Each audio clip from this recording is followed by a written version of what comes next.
네, 이번 시간에는 여러분 교재 128페이지에 거래처 등록을 설명드릴게요. 자, 거래처라고 하는 것은 우리가 그 신용거래를 하기 위해서는요, 거래처가 미리 등록되어 있어야 됩니다. 그런데 매입 매출 거래처는 우리가 이제 일반 거래처라고 구분을 하고 있고요. 그 다음에 은행도 거래를 해야 되잖아요. 우리가 사업을 하면. 은행을 거래할 때는 금융 거래처라고 합니다. 그리고 이제 카드 가맹점도 개설을 해야 되잖아요.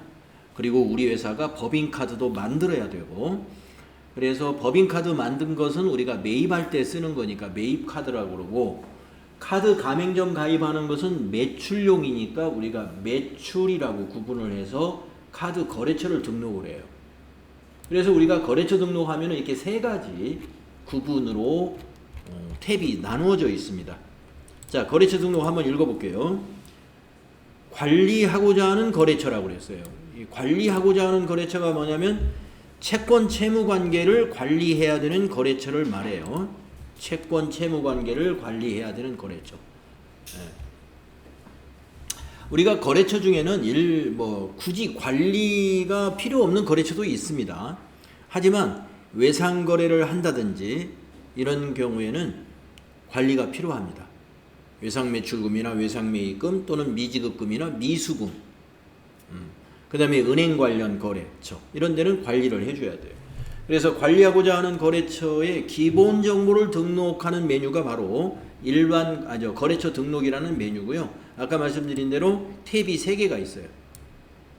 일반, 금융, 카드 이렇게 구분되어 있습니다. 자, 외상거래로 채권 채무가 발생했을 경우 거래처별로 보조 장부를 작성해야 되잖아요. 그걸 우리가 거래처 원장이라는 장부를 만드는 건데, 이 거래처 원장을 작성하려면 거래처가 등록되어 있어야 됩니다. 이러한 거래처 원장을 작성하기 위해서는 거래처 등록을 반드시 해야 한다. 그래서 이제 일반 거래처는 00101부터 97999까지 이 코드를 사용한다는 그런 이야기고요. 일반 거래처라면은 아까 말씀드린 대로 매출 거래처이거나 매입 거래처를 가리키는 것입니다. 그 다음에 이제 금융거래처라는 것도 입력할 거예요. 금융거래처는 코드가 이제 9800부터 99599까지 이제 배정이 돼 있으니까요. 아까 말씀드린 대로 은행입니다. 은행. 그래서 금융기관 명칭 또 은행이니까 계좌번호라는 게 있잖아요. 계좌번호 등록해 놓고 그 계좌가 일반 보통 예금이면 일반, 적금이면 적금, 정기예금이면 정기예금이 2번이에요. 이와 같이 그 예금의 종류도 구분을 해놓고 하는 것이죠. 그 다음에 이제 카드 거래처. 아까 말씀드린 대로 가맹점이면은 매출 거래처가 되고, 그 다음에 법인카드, 그런 카드면은 매입으로 구분해가지고 카드 거래처를 입력을 하는데요. 99600부터 99999까지가 카드 거래처 코드 영역이라는 것이죠.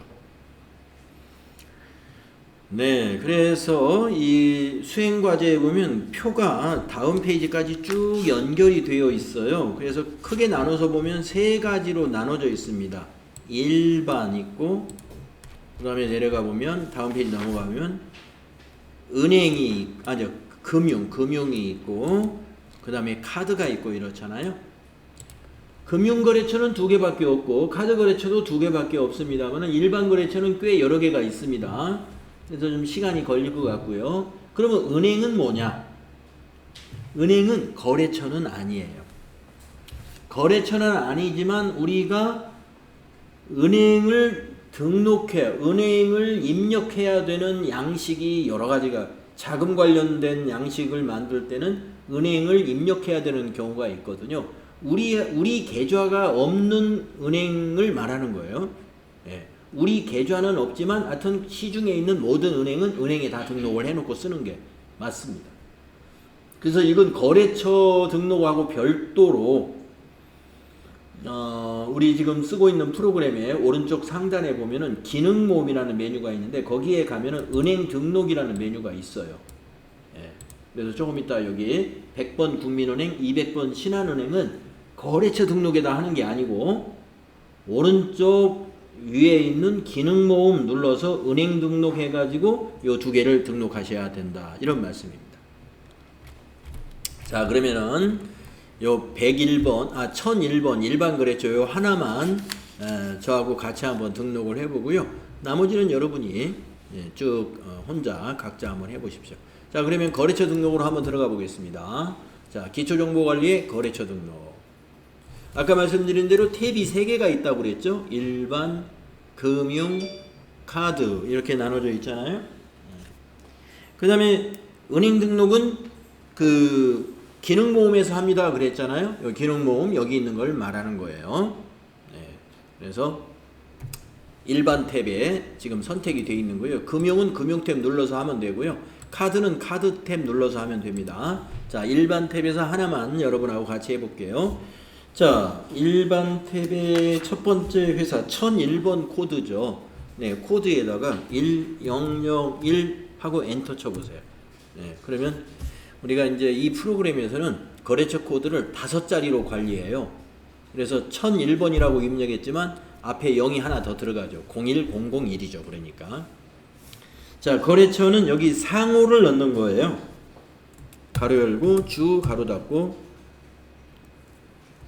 코디나라 엔터. 자, 코디나라 하고 엔터 치면은 사업자 등록번호로 넘어가잖아요. 여기 이제 여러분 그 일반 거래처 중에 주민번호도 등록하는 개인 거래처도 하나 있어요. 한 명. 그때는 이제 1번 주민번호 선택하시면 되고, 지금 이건 회사니까 0번 선택해요. 0번. 그리고 사업자 번호는 하이폰 빼고 숫자만 10자리를 넣어주면 돼요. 101 81 74 857. 예, 그러면 이제 하이폰 자동으로 붙죠? 대표자 김행복 이렇게 타자하시고. 자, 구분은 원래 이제 매출 거래처냐, 매입 거래처냐 이걸 이제 구분할 수는 있습니다만은 아까 뭐라고 그랬냐면은 일반 거래처의 구분은 전체로 등록해라. 일반 거래처의 구분은 전체로 하시오. 이렇게 했으니까 0번 전체 이렇게 해주시고 사용 하신 다음에 오른쪽에 업태, 종목, 주소 입력하겠습니다. 자, 업태가 도소매죠. 여기다가 도소매 엔터. 그 다음에 의류 엔터.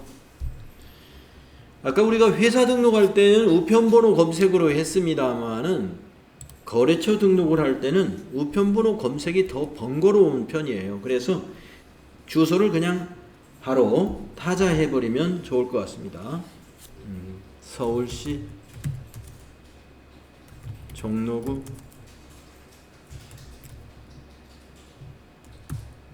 해화로 10일. 그 다음에 거기 책에 보시면 담당자 메일 주소가 모든 거래처에 있지 않습니까? 담당자 메일 주소는 우리 회사 등록할 때도 메일 주소는 추가사항 탭에 입력했잖아요.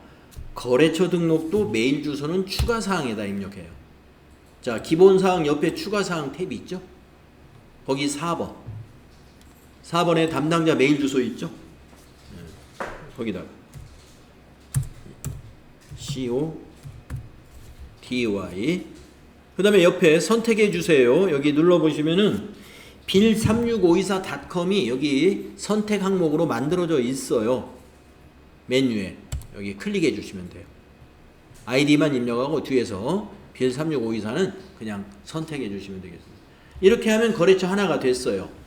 다시 기본사항 눌러서 기본사항 탭 눌러서 이제 두 번째 회사 여기 코드부터 1002 이렇게 해서 아까 그 요령대로 진행하시면 됩니다.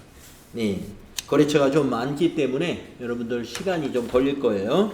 시간 드릴 테니까 쭉 입력을 하시면서 막히는 거 있으면 저한테 말씀하시면 제가 가서 도와드립니다.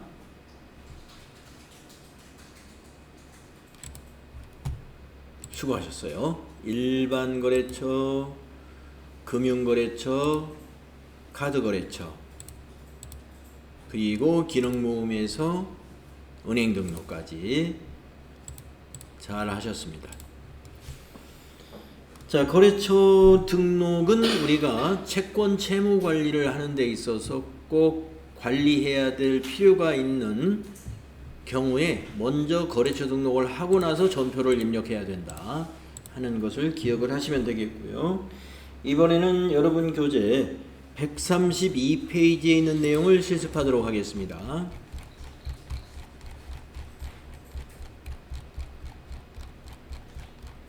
자, 132쪽의 실습 내용은 업무용 승용차의 등록입니다. 업무용 승용차. 이거는 아마 부가가치세 이론 공부할 때 비영업용 승용차라는 용어를 아마 여러분이 만났을 거예요. 비영업용 승용차. 바로 그 비영업용 승용차가 업무용 승용차에 해당이 된다고 보면 됩니다. 자, 여러분, 영업용 승용차라는 건 뭐냐면요, 운수회사, 택시회사의 승용차. 그러니까 운수회사가 손님을 태우기 위해서 뭐 소나타, 그랜저 이런 승용차를 샀어요. 그러면 그거는 영업용 승용차입니다. 그 다음에 렌트카, 차를 빌려주는 회사, 차를 임대해주기 위해서 그랜저, 소나타 이런 승용차를 매입했어요. 그런 건 뭐예요? 영업용 승용차예요. 자, 그러면 비영업용은 뭘까요? 업무용을 말합니다. 그럼 업무용은 뭐냐? 이 승용차를 가지고 영업을 하는 게 아니라 업무를 한다는 겁니다. 업무라는 건 뭐죠? 거래처 출장 갈 때 업무 보러 가는 거죠. 출장 갈 때 타고 갈 승용차. 업무, 일을 보러 다니는 용도로 쓰는 그런 승용차가 바로 업무용 승용차입니다. 그러니까 운수회사라 하더라도 운수회사 안에는 영업용 승용차도 있을 수 있고 업무용 승용차도 있을 수 있어요. 자, 그러면 우리 이 회계 프로그램에서 업무용 승용차를 등록하는 메뉴가 있어요. 거기에 대해서 우리가 공부를 할 겁니다. 자, 업무용 승용차는 법인 소유이거나 법인이 리스나 임차하여 업무에 사용하는 승용차를 말한다. 그것이 법인이 매입한 승용차든 아니면 어느 렌트카에서 빌린 승용차든 간에 법인이 업무에 사용하면 그게 업무용 승용차다. 다만 여기 따라서 그랬는데, 다만 종업원 소유의 차량을 업무에 사용하고 차량 유지비를 지급해주는 경우에는 업무용 승용차가 아닙니다. 소유가 종업원인 것은 업무용 승용차 아니에요. 왜 그럴까요? 종업원 소유의 승용차는 회사 나와서 업무용으로 쓰면서 회사에서 차량 보조금 받고 또 퇴근해 가지고서는 내 개인 자가용이니까 내 마음대로 사용할 수 있는 거죠. 그래서 그거는 업무용 승용차에 등록할 필요가 없습니다. 과세관청에서 업무용 승용차의 비용을 좀 들여다보겠다. 그러니까 장부를 이렇게 만들어서 비치해 두세요라고 강제로 하는 거예요. 요거는 강제상. 그런데 종업원 소유의 차량까지 세무서에서 들여다볼 필요가 있나요? 들여다볼 필요가 없죠. 회사 차량, 회사에서 매입한 차량이든 회사가 렌트한 차량이든 회사의 명의로 관리하고 있는 차를 말하는 거예요. 자, 그러면 업무용 승용차의 취득과 유지를 위해서 지출한 비용, 유류비, 보험료, 수선비, 자동차세, 통행료 등 이런 것을 관리 항목으로 관리하기 위하여 업무용 승용차를 등록하고 있습니다. 자, 관리한다는 것은 뭐예요? 관리한다는 것은 우리가 이제 굳이 과세관청에서 관리를 하라고 하지 않더라도 기업들이 다 알아서 관리는 하고 있어요. 예, 관리는 하고 있는데 지금 여기서 이 회계 프로그램에서 등록하는 것은 외부에서 보고 싶으면 봐야 되겠다 하는 그런 취지가 있는 것입니다. 자, 대상을 보겠습니다. 아까도 말씀드린 대로 일반적인 승용차 리스나 렌트 차량을 포함하는데요. 포함하는데 여기 일반적인 승용차 안에 보면은 이런 말이 있어요. 개별 소비세법 1조 2항 3호에 해당하는 승용차다. 쉽게 간단히 말씀드리면 개별 소비세가 과세되는 승용차를 말한다 이 말입니다.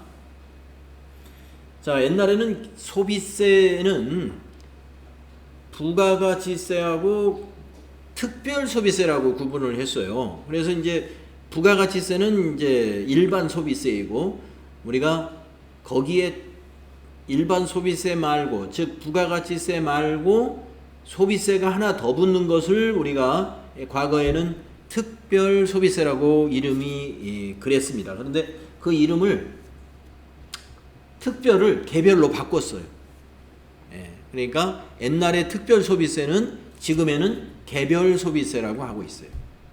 개별 소비세는 뭐냐면은 부가가치세와 같이 모든 재화와 용역에 대해서 과세하는 것은 우리가 일반적인 소비세다 해서 일반 소비세라고 하지만 개별 소비세는 일부의 소비에 대해서만 과세하는 거예요.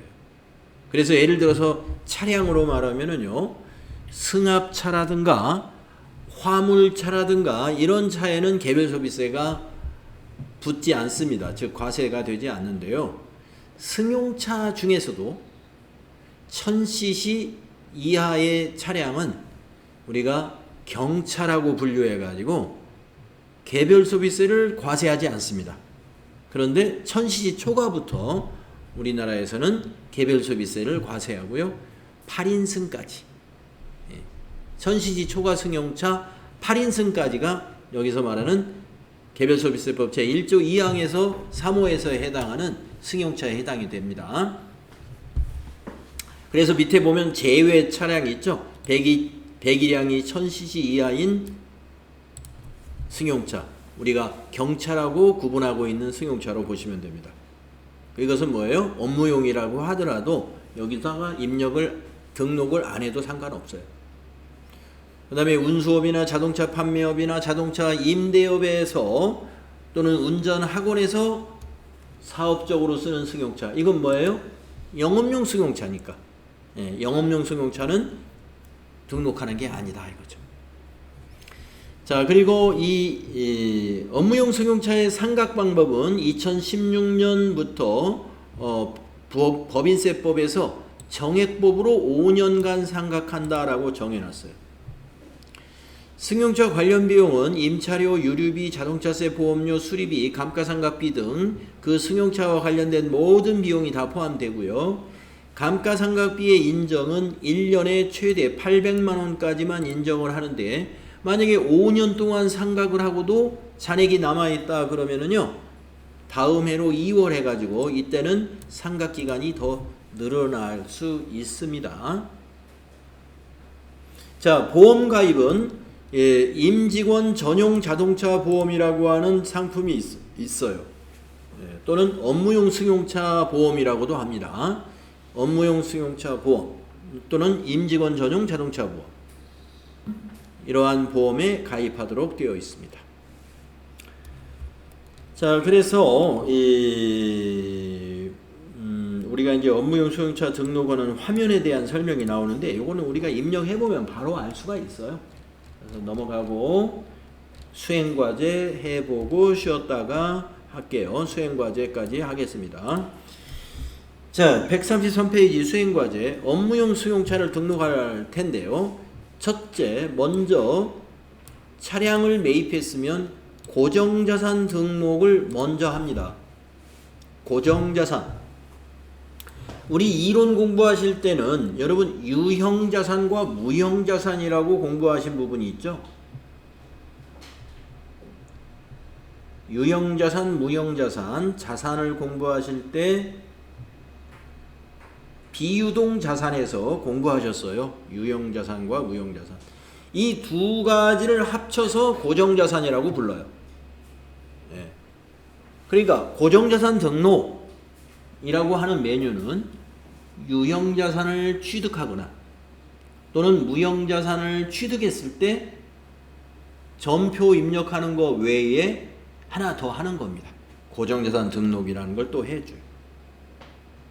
그래서 유무형 자산을 합쳐서 고정자산이라고 부른다. 알고 계셔야 되겠습니다. 자, 그래서 이번에 우리가 승용차를, 이런 승용차를 한 대 샀어요. 그래서 고정자산에 먼저 등록할 거고요. 그리고 나서 업무용 승용차 등록을 해당 메뉴에 가서 이어서 할 겁니다. 그래서 수행 1번을 먼저 하고 다음에 수행 2번까지 해보도록 할게요. 자, 그러면 여러분 전체 메뉴 가시면은 고정자산 등록이라는 박스 여기 있잖아요. 거기 첫 번째 메뉴 고정자산 등록 클릭하시고요. 위에서는 엔터를 그냥 3번 쳐주세요. 그러니까 첫 번째 커서가 처음에 여기에 있었잖아요. 여기가 이제 계정 과목을 먼저 선택하는 절차인데 계정 과목을 여기서 선택할 수도 있지만 여기 밑에서 선택할 수도 있어요. 그래서 엔터 지나서 여기다가 지금 입력을 하려고 밑으로 내려오라고 한 거예요. 자, 여기 계정이라는 셀을 더블 클릭하면 검색창이 나와요. 계정 과목 코드 도움창. 거기에서 차량 운반구, 우리가 승용차는 계정 과목이 차량 운반구입니다. 자, 208번 하고 확인. 그러면 계정 과목 정해졌고요. 자, 코드는 거기 표를 보시고 133쪽에 수행 1번에 있는 코드 2001 엔터. 자산명 승용 2461 그 표 보고 입력하세요. 취득일 2023 1231. 자, 2023년도면 작년도죠. 작년 말일날 취득을 했습니다. 그래서 작년에 산 것은 기초 전기에서 2월 된 거니까 기초가액에 해당이 돼요. 그래서 1번 기초가액에다가 900만원에 샀답니다. 900만원 입력하시는데, 자, 900만원 쉽게 입력하는 방법. 자, 하나씩 입력한다면 9000000 이렇게 입력하겠죠. 자, 그런데 앞으로 어떻게 입력하냐면요. 900만원 입력할 때 9 입력하신 다음에 여러분 키보드 숫자 키패드에 보면은요. 플러스 키 있죠. 플러스. 이 더하기 키. 더하기 키를 한번 툭 치면은 동그라미 3개가 자동으로 입력돼요.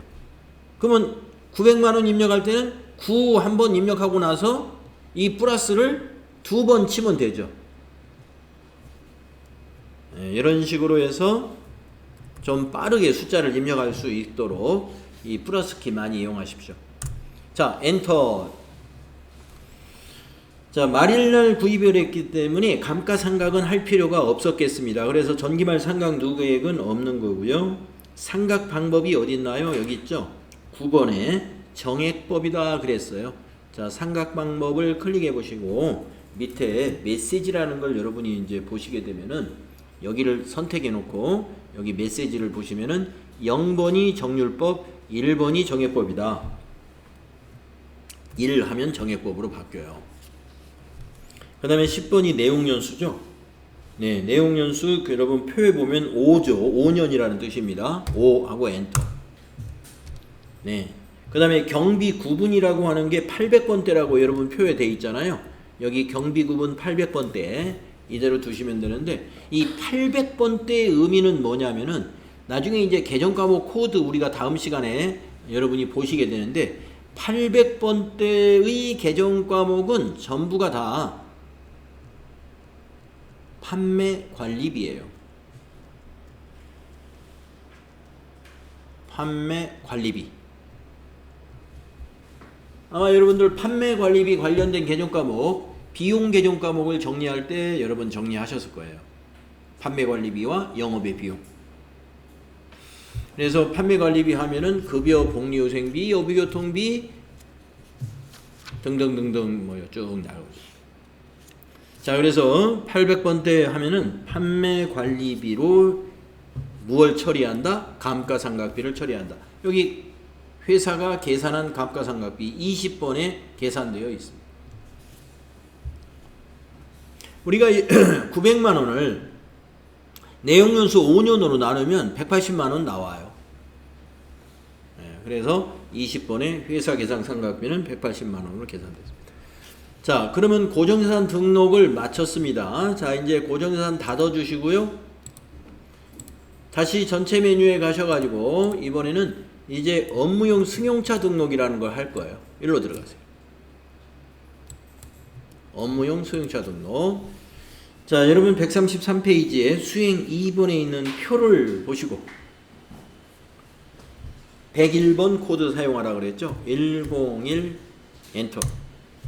차량 번호 64 보 2461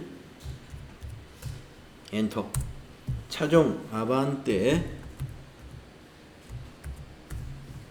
엔터. 명의구분 회사 사용 동그라미.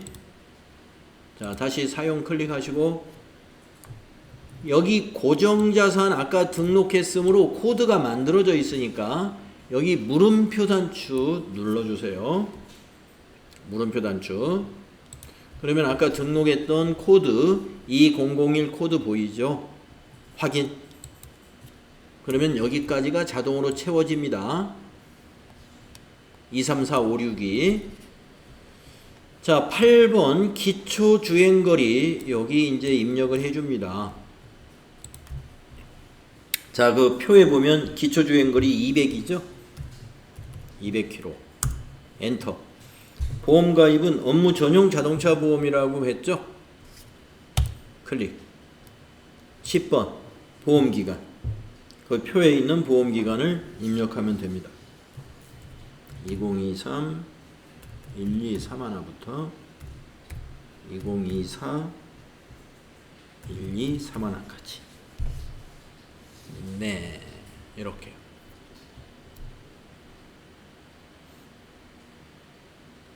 네, 업무용 승용차 등록 이렇게 해주는 거예요.